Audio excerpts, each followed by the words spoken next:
Good evening. You can feel both here and communities everywhere, Jewish communities, something in the air that I think all of us would agree, as was said, is different. And we feel like something, being part of something greater, unfolding.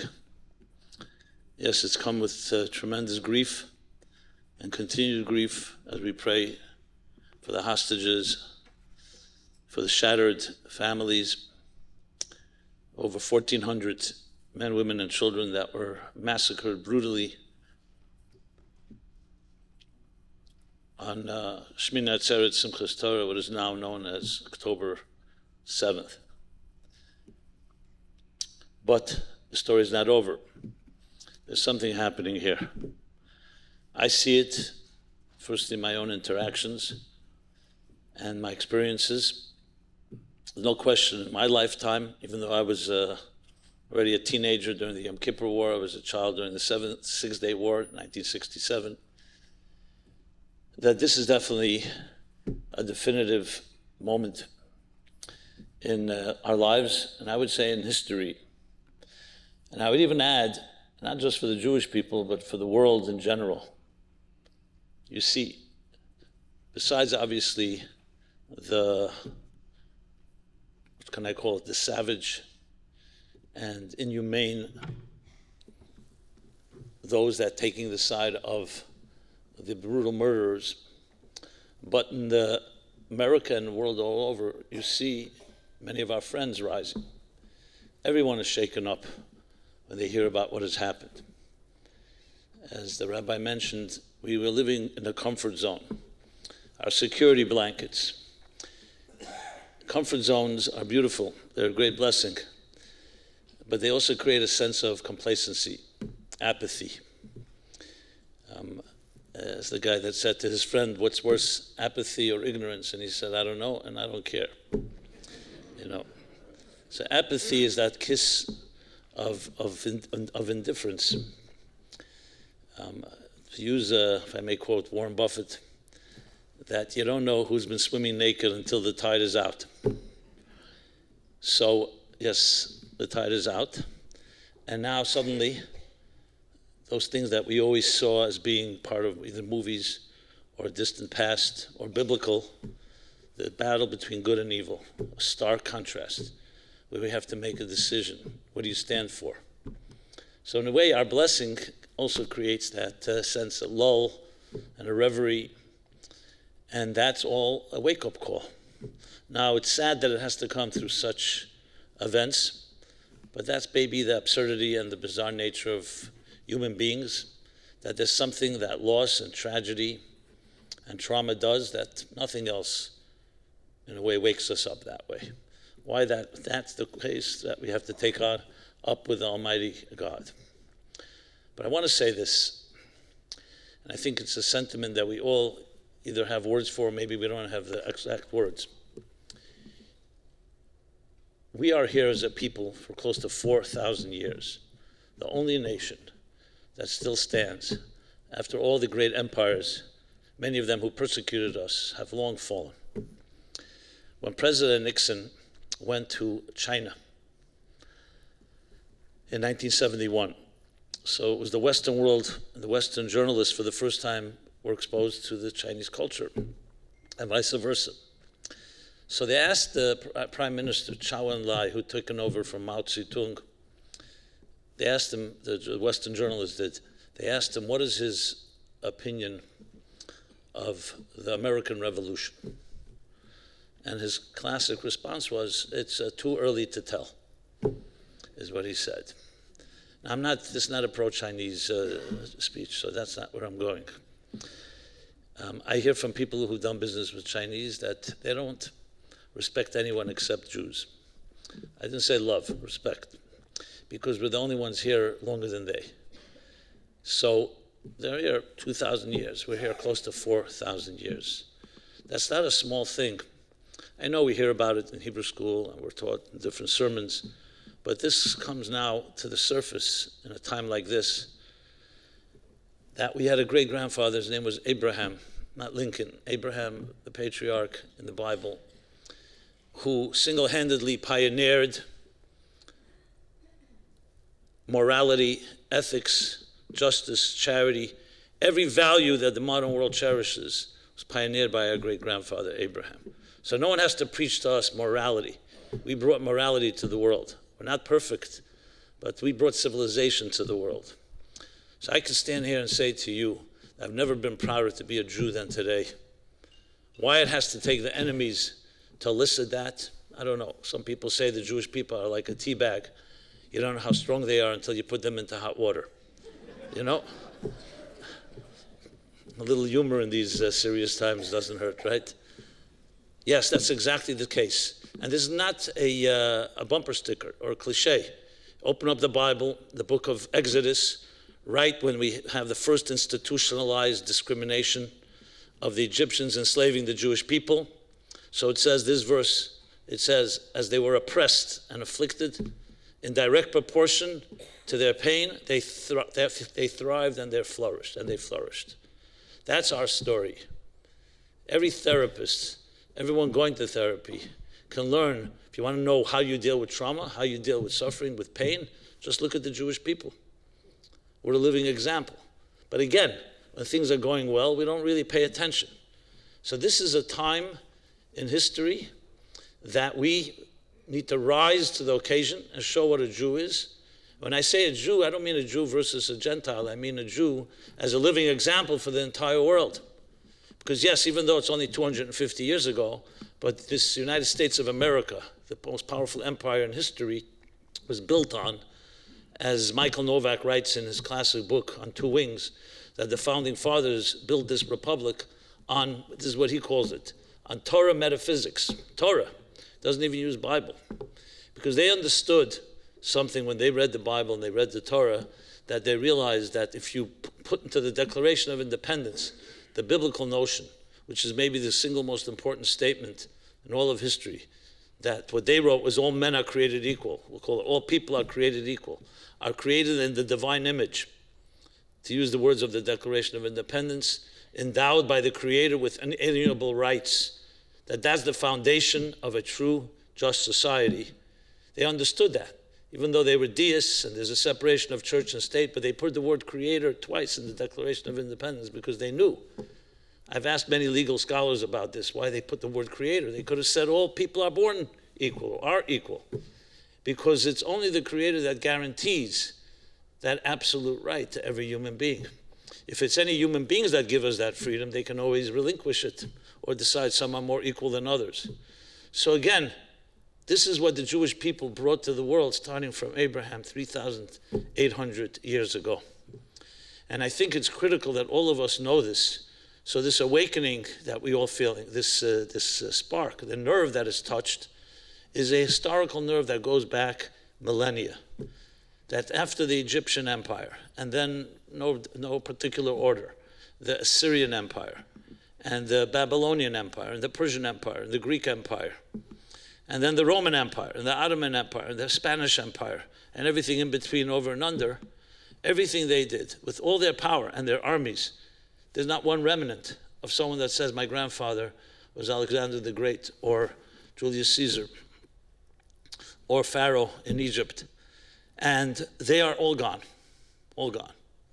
And here we are, a minority, still a minority, oppressed by them and stronger than ever. After the Holocaust, do you know how many obituaries were written for the Jewish people? Check out the newspaper clippings on 1945. And it seemed right, statistically, if you think about it. 6 million out of 18 million Jews, a third of our people were decimated. The rest were completely broken, how many orphans and how many widows and widowers, and completely displaced from communities that were there for 1,000 years in Eastern Europe, Central Europe. America's assimilation was ravaging Judaism.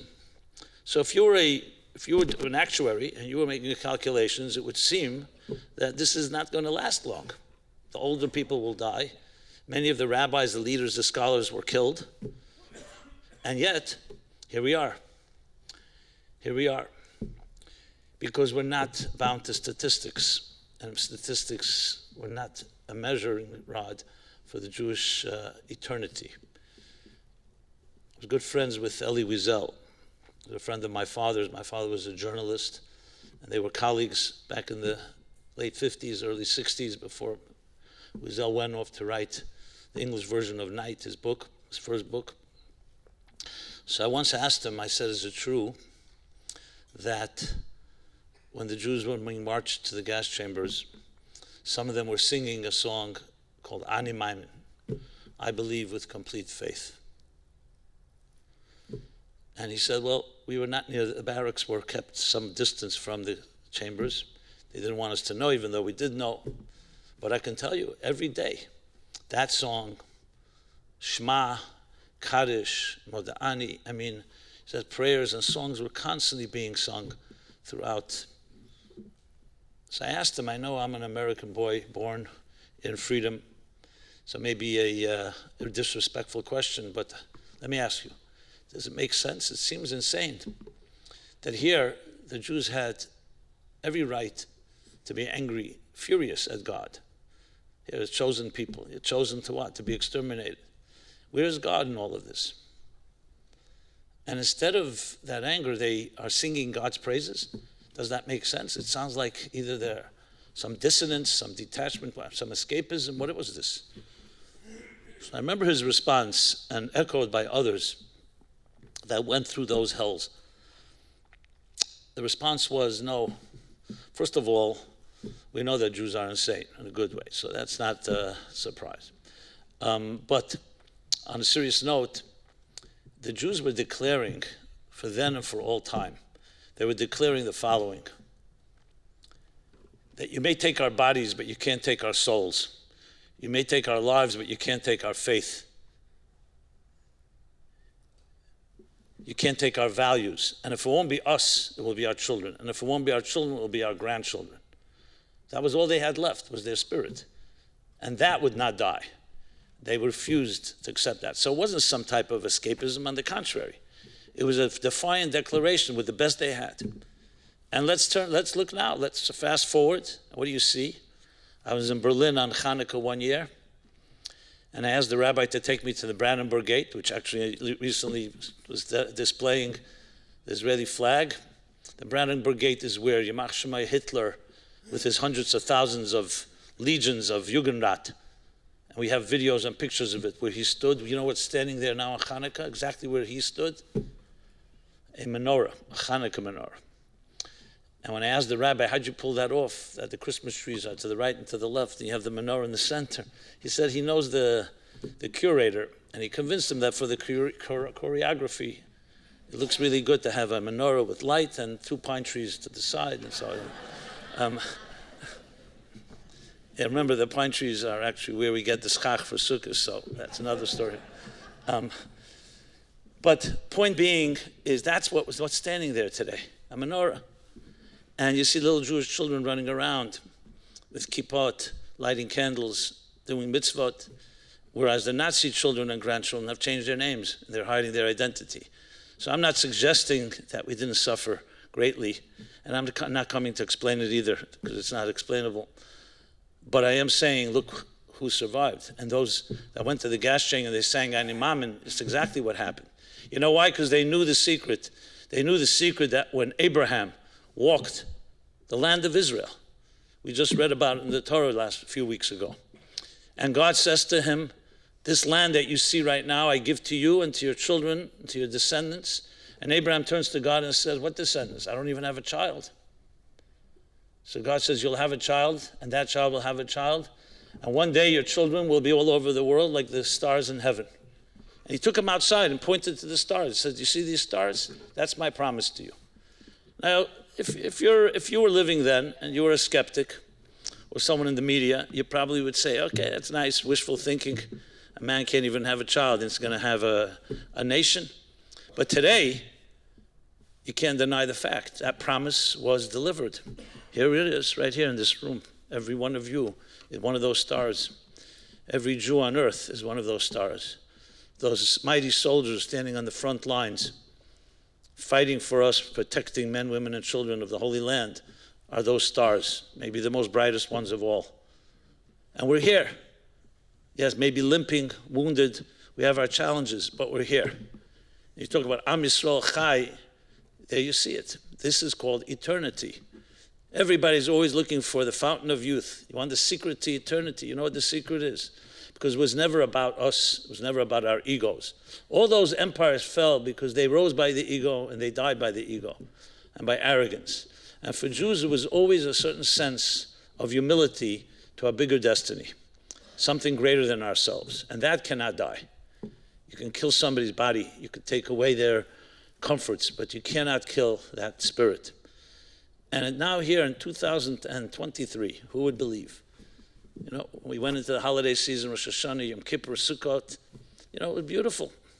Israel was filled with thousands and thousands of Americans and Jews from all over the world that come celebrate there. And then what happened on Simchas Torah, Shmini Atzeret Simchas Torah. Everyone will forever remember that Saturday morning where you were. I was in California by my daughter. We were there for the holiday. And we came to shul that morning. We all, you know, the news started coming in. Bad news, worse news. The numbers started going up. I don't want to recount that. But I remember in the community where I was in California, so everybody was like beyond shocked. And the truth is it would only get worse before the holiday ended.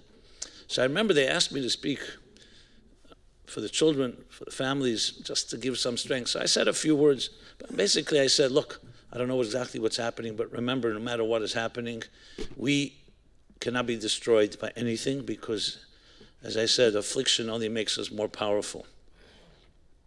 We all remember that. And the fact of the matter is, with our tears and our broken hearts, which continue to be broken, what we come to discover is it does not break our resolve and it does not break our spirit. And on the contrary, the secret is we're able to look at the enemy in its eyes, into the dark abyss, and know that we can do everything, we will do everything possible to eradicate that evil. But even more importantly, we'll only become stronger as a result. And what day did Hamas choose to attack the Jews? It was Shmini Atzeret Simchas Torah.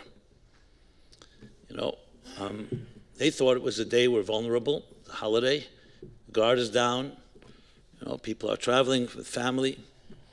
Just like 50 years earlier, Yom Kippur was also a holy day, and they chose that day to attack us, surprise attack. But they didn't know another thing, thank God. Same thing with Haman. We all know the story of Purim, Haman. Haman threw lots. That's why it's called Purim. Purim in Persian means lots. He threw lots. He was choosing the day of genocide. When will he be able to kill all the men, women, and children, God forbid? And it fell out in the month of the Hebrew month of Adar. And he was elated. Why?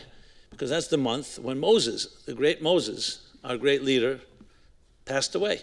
So he thought, perfect. It's a bad omen for the Jews this month. Little did he know, the Talmud tells us, that it's also the month and the day when Moses was born. So he only knew half of the story. Simchas Torah, I'm sure you know this, but if not, it's good to point out. Simchas Torah is actually, why is it such a great joy? Why of all days in the year, suddenly Simchas Torah, this exuberant explosion of unbridled joy and dance with the Torah? Why Simchas Torah? I mean, we have a holiday for the giving of the Torah. It's called Shavuot. 50 days after Passover, on Shavuot, we celebrate the story of Sinai. Because after the Jewish people received the Torah on Shavuot, they built a golden calf.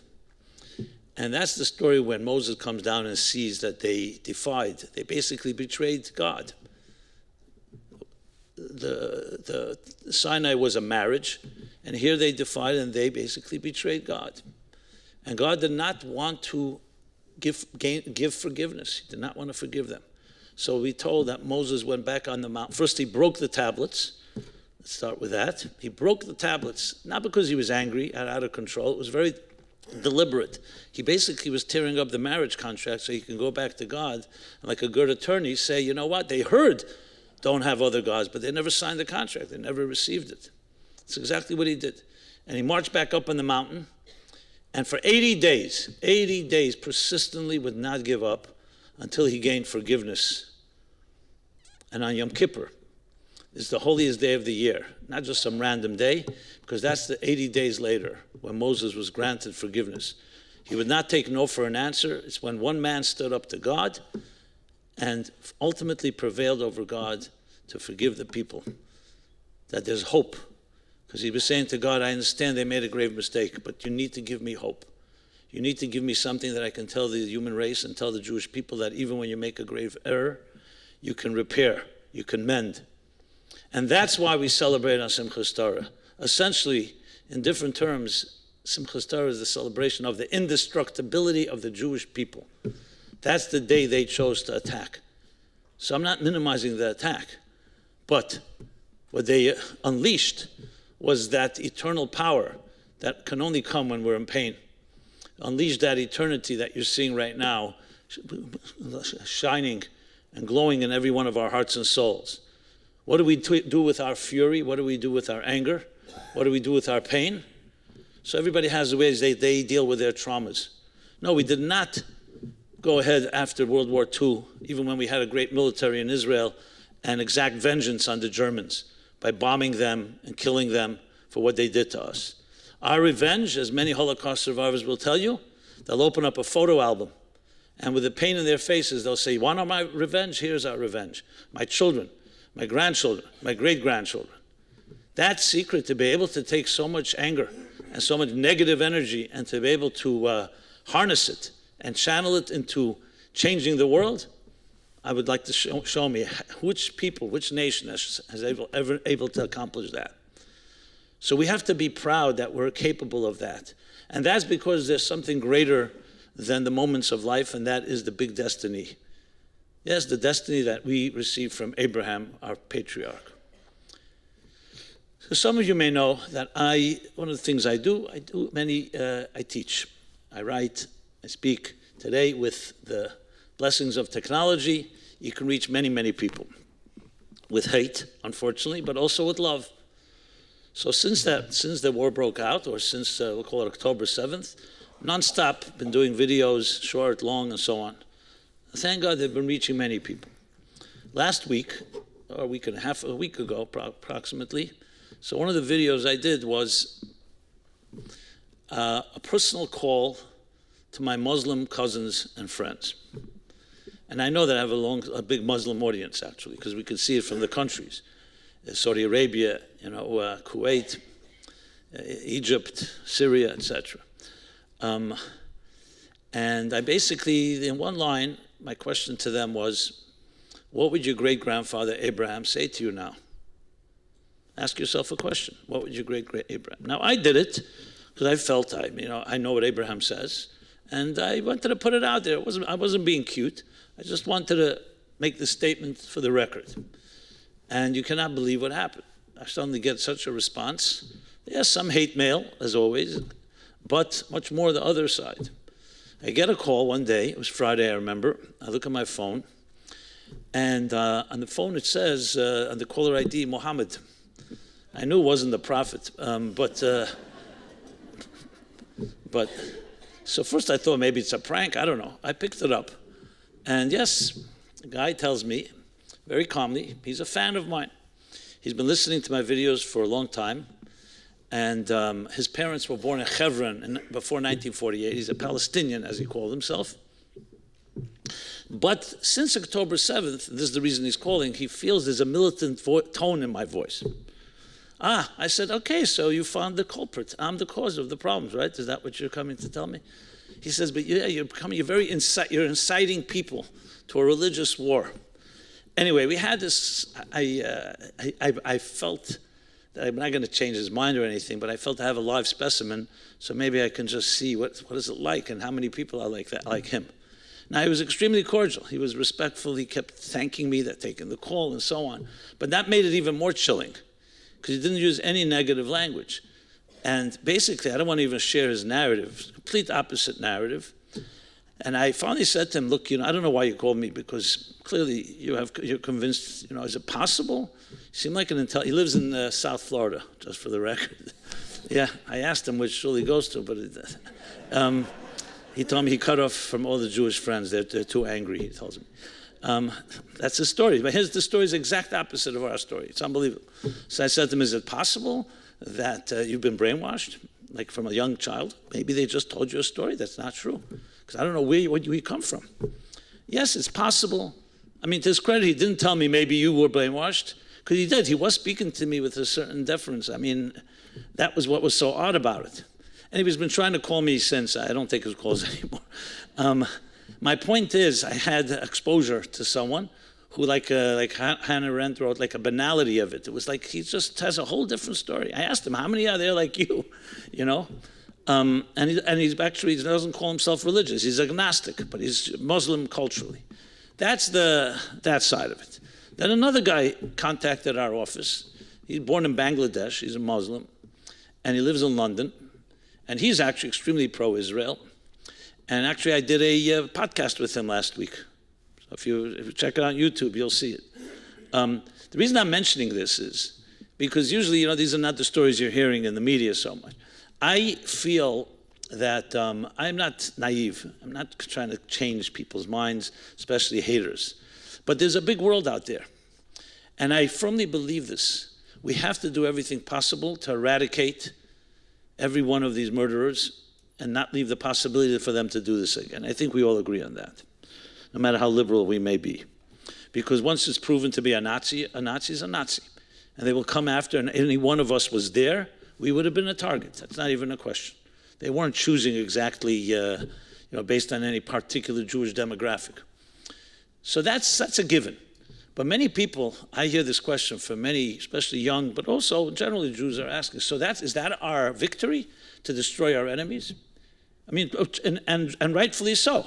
Not only is it questioning that, but is that what we stand for? Are we like anti-Semites? Is that our vision? And that disturbs me because that's not our vision. That's a necessity that was forced upon us, that we have to do whatever it takes to protect ourselves. That's not our vision. Our vision is actually Abraham's vision, to bring love into this world, to bring God into this world, to bring a higher sense of values and transcendence into this world. That's our battle. So I'm thinking to myself that, as I said, we can't justify, and I'm not going to in any way try to explain what happened, but after the fact, is this not a wake-up call of us standing up? What do we stand for?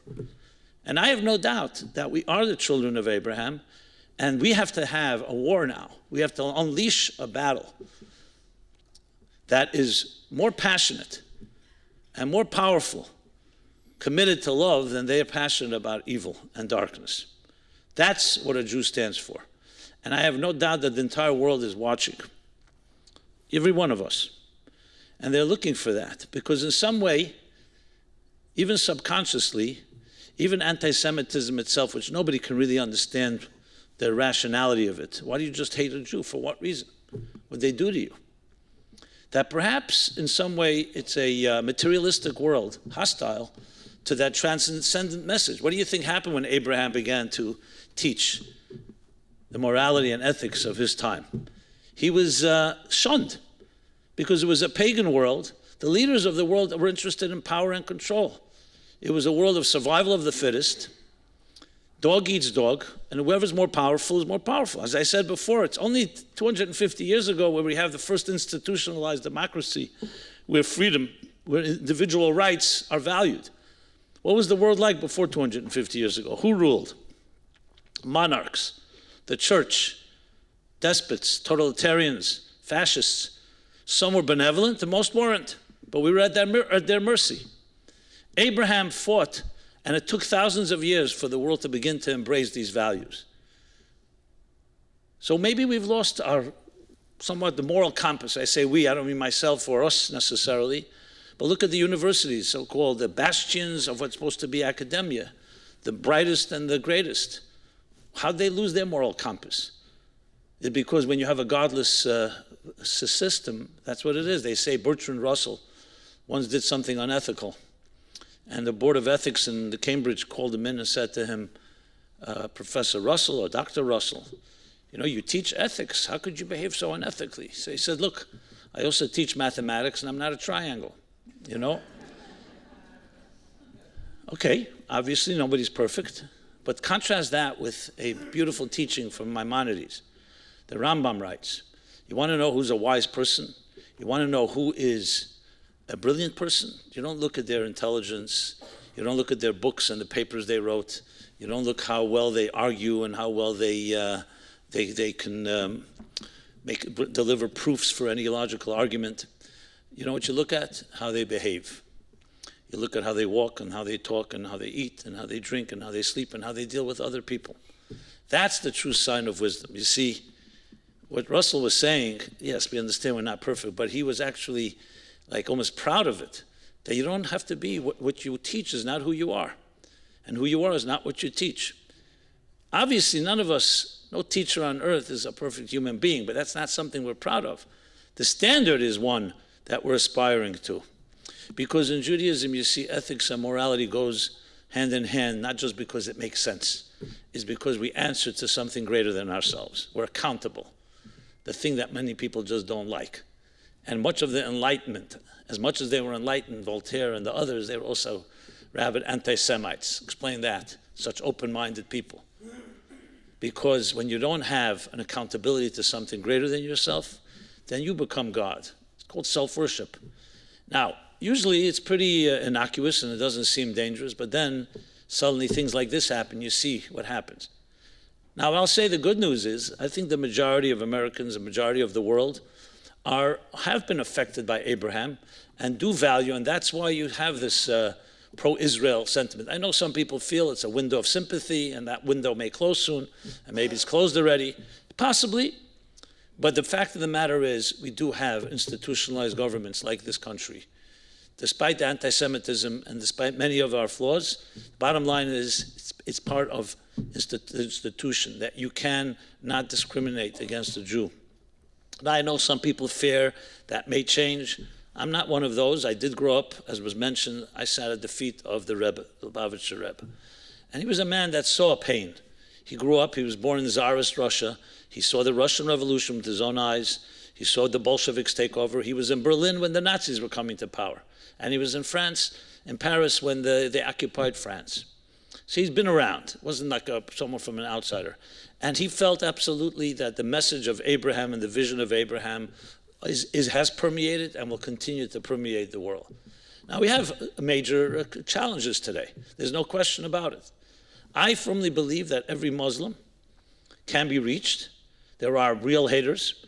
The real war is not on Gaza, and it's not on the battlefields. The real ultimate long-term war is in the minds of their children, what they're being taught as children. Nobody likes to go there.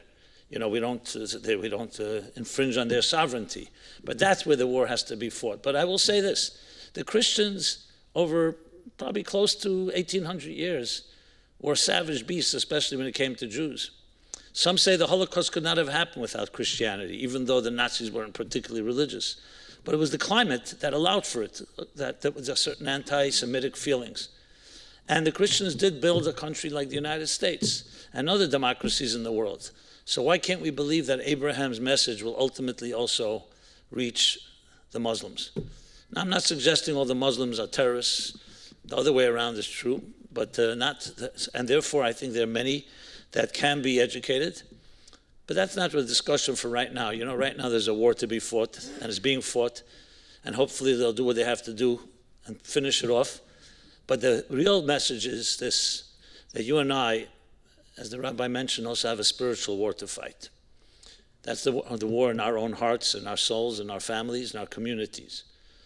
So I think it's critical at a time like this that when the annals of history are written, we don't want to go down and be remembered that we were just shocked, that we cowered in fear, we were overwhelmed.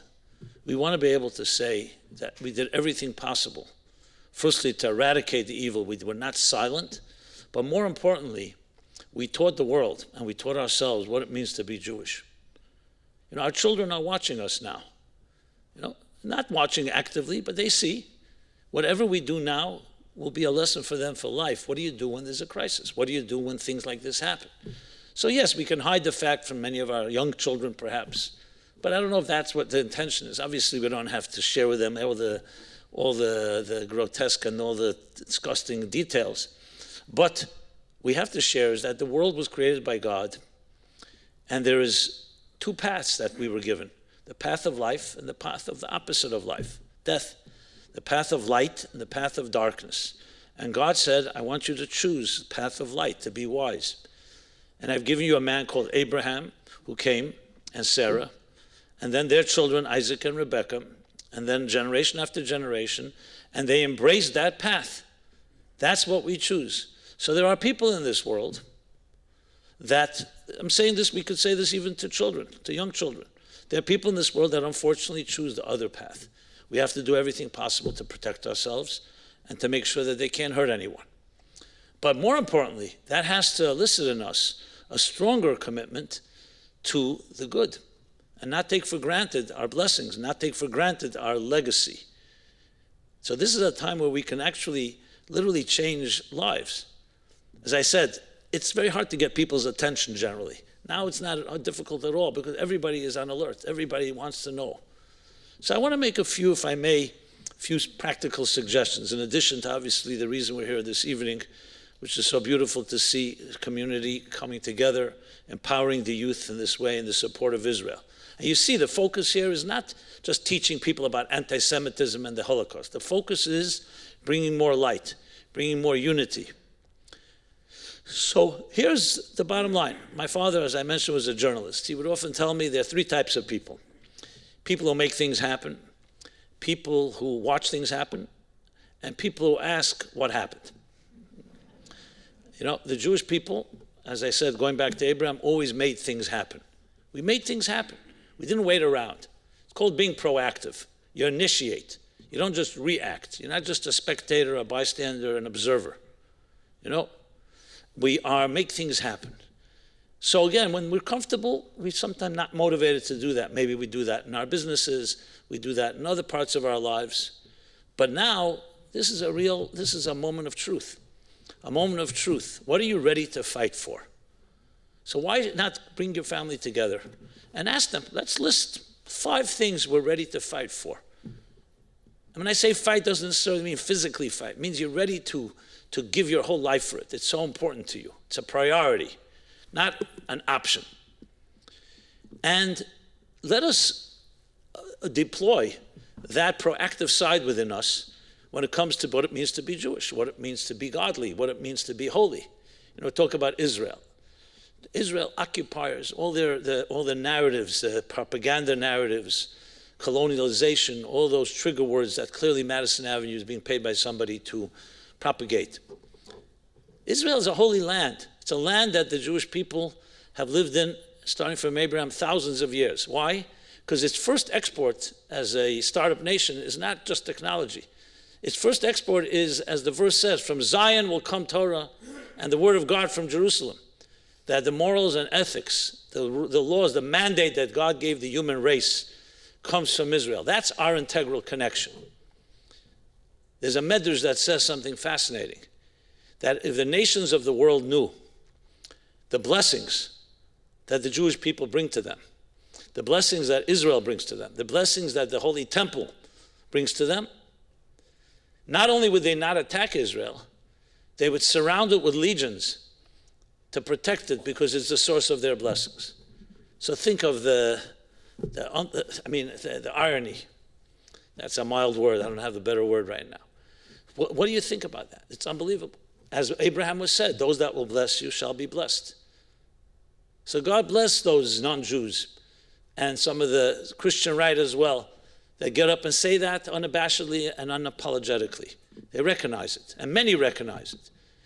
So for us now, it is an opportunity to be exactly that proactive Jew, to be the Abraham in your home, in your community, and teach your children. And it comes down to practical things. Not obviously the mitzvot that we've been talking about have been talked about, putting on tefillin, lighting candle, a mezuzah on the door, and many other mitzvahs that people are embracing or re-embracing. Unity, of course. We've seen a lot of disunity and divisiveness. Unity, unprecedented. I mean, it makes you cry when you see the rally Yesterday, you see the unity in Israel. I mean, it's just like they say in Hebrew, Mika Amchi Yisrael Goy Echad Baaretz. Who is like a nation, like this one singular nation? Even Haman, our enemy, recognized Yeshna Am Echad. It's one unique nation. What bothered him was that they don't bow to me, but it's one unique nation that has their own path. They don't want to conform to the paths of the material paths of the pagan world. So to teach our children and teach ourselves how to be proactive, it comes down to not just doing it ourselves, but maybe each of us should take upon ourselves a resolution. We all have our sphere of influence. Maybe reach out this week to 5 people. I'm saying 5 because it's manageable. By a phone call, or perhaps by a text, social media. I mean, there's so many ways. And share something. Share a kind word. Encourage them to come to synagogue and say a prayer. And people are receptive today. Absolutely receptive. Imagine each of us reached 5, and each of those 5 reached 5. That's called, how many degrees of separation are there? 5 degrees of separation, or whatever the number is. It's called what they call the butterfly effect, the ripple effect. That's called proactive. How do you think Abraham ultimately prevailed? 1 man and 1 woman. And now we have the stars all over in the heavens, all over the earth. It's because they were persistent and they were proactive. They didn't wait for someone else to do it. They did it. That's what we need to be, Abraham's today and Sarah's. What better lesson to teach our children? Maybe a suggestion. I'm just throwing out maybes because I'm sure everybody can come up with ideas. Maybe host something this week or next in your house. Invite some friends. Nice evening, refreshments. Let's study something together. Let's give some tzedakah, charity, say a prayer, and then maybe rotate. Then next week someone else in the community does it. I'm talking in addition to all the things that are being happening on the organizational level. I'm talking about from a grassroots point of view. Because I honestly really feel, and this is heart to heart I share with you, these events today, the only way we could ultimately redeem them is that we use these events, these tragic events, and the war and all that, to create an unprecedented revolution of goodness and kindness that's more powerful than all the pain and all the darkness that we're seeing. So when history is written and look back in 2023, we'll say, yes, there was a war and there were things that catalyzed, but you know what it ended up? It ended up the Jewish people creating a spiritual revolution in the same level of the biblical Abraham that changed the entire world. And I'll add, that's not just for Jews, the non-Jewish world. I happen to reach many non-Jews because of the videos, and my message is more universal. So obviously there are parochial messages, Jews to Jews, especially when it comes to Jewish mitzvahs and so on. But at the end of the day, as I said, Abraham was called the father of all nations. Father of all nations. What he taught was a universal code for all. There are 8 billion people on this planet. 8 billion people on this planet. Everyone was chosen by God to be here and was created in the divine image. Whether everyone lives up to that divine image is another story, but that's what's expected. So why shouldn't we, as children of Abraham, say to everyone, remind them that this grandfather of all of us taught us something. Now is the time when you see such heinous crimes, when you see such a confusion and distortions of what is right and what is wrong, what better time than to pronounce once and for all what is right and what is wrong, what is good and what is evil. But most importantly, the point here is not the war only against evil. The point is the war for good is stronger than the war against evil. Because, as we're told, a little light dispels darkness automatically. When it comes to fire and water, enough fire can evaporate large bodies of water. Enough water can extinguish great fires. When it comes to darkness and light, try it out. Little experiment. We're coming to Hanukkah soon. Another thing we could share with our children. Just a little experiment. Go into a dark room and figure out how you're going to eliminate this darkness. All the weapons in the world won't help you. You can yell at it, it won't help. Even though maybe there are some people who know how to yell. But you know what works? Light a little flame. No battle. There's no battle. The little flame will dispel the darkness in that area. Obviously, if it's a bigger room, you need more light. So light is automatic. It's natural.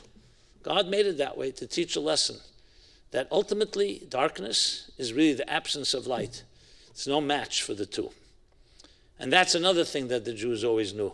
that our battle for good is ultimately going to vanquish evil because they're not a match. Again, this does not mean that we ignore the evil, and it does not mean we don't fight it, but it's not where it ends. The story does not end there. So my dear friends, come here, and I sit here, stand here before you. We're all in this together, and not alone. The Jews of the world have mobilized in the most beautiful ways. Everyone's looking to do something. And really, the list goes on. I just made a few suggestions, and I'm sure you can come up with. My point is not these suggestions necessarily, but anything that works. Because this is a time in history. There's no question in my mind. This is a historical time. A time that will go down, and we'll be asked, what exactly did we do? Now, I'm not suggesting we haven't done. We've done plenty. But there's so much more that can be done. And that's where ultimately our real vengeance and revenge will come. When we will demonstrate that the light that Abraham began shining, and then his children, the stars all over the world, ultimately did prevail. And we will prevail. Because the fact of the matter is, if you were a betting man, who would you bet on more than the Jewish people? Nobody else made it till here. As I said, 3,800 years. I love saying it, because there's no one else can say that. That's our trade secret, if you wish. That's our brand. And I'm saying it not, God forbid, arrogantly, or I say it proudly, because we have something that works. You know, in business, they advertise, they say, you know, brewing beer since 1868, or the family business 70 years, whatever. The business has probably changed hands many times, but people like, you know, family business, there's loyalty, you feel the trial and error. We've been doing this for 3,800 years. We're far from perfect, but we're here. And there's something to appreciate, especially today. And for those that have a little fear, and I'm sure it's natural, we're not invalidating some of the apprehension we have, you know, what's going to be. We see it's a difficult battle.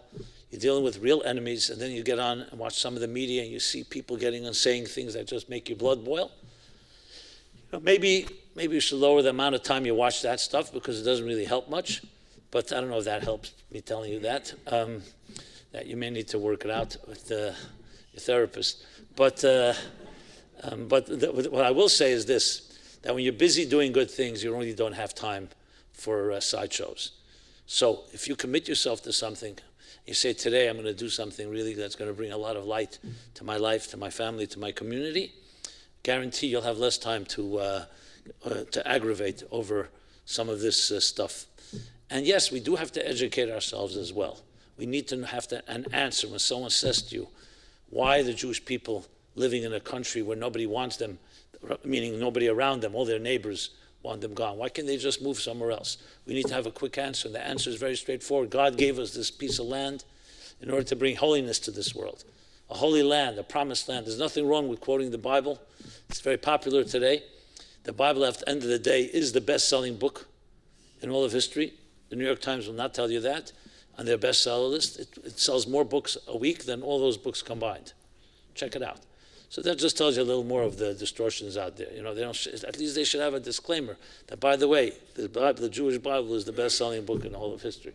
Okay, but that's just a little aside. But to conclude, let me say this. This is a time in history, and I feel, based on what I was taught, as I said, the Rebbe, a great visionary, passed away 30 years ago, but his message reverberates within me, resonates, because he was a true Moses in his time, a real leader. He saw things. And I don't say that in a miraculous way. He was a wise person. He understood the panorama of history. He was able to look beyond the trees and see the forest, the bird's eye view.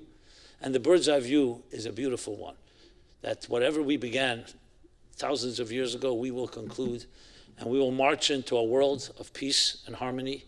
And all the nations of the world, all the nations will celebrate one God and will pray in the same temple. It will be called the house of prayer for all peoples. And we will be a light unto the nations that we can begin being right now, even more than we have been till now. And you'll be surprised the respect that people will have when we behave that way. Ultimately, the Jews shine most when they live up to their legacy. Yes, we have doctors and we have lawyers and we have scientists and we have brilliant Jews, Nobel Prize winners.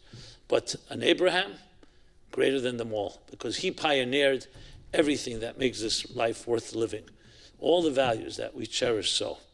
And we're proud to say that's our grandfather. in an unbroken chain, each one of us. So God should bless, especially the first leaders, the military, standing on the front lines, fighting, sacrificing their lives for the innocent men, women, and children in the Holy Land, in the Promised Land. God should protect Jews in the Promised Land. God should protect all of you, every Jew on earth. As we say in the prayers, and we say in the Psalms and all the different blessings we give, and God should protect all innocent human beings on this earth.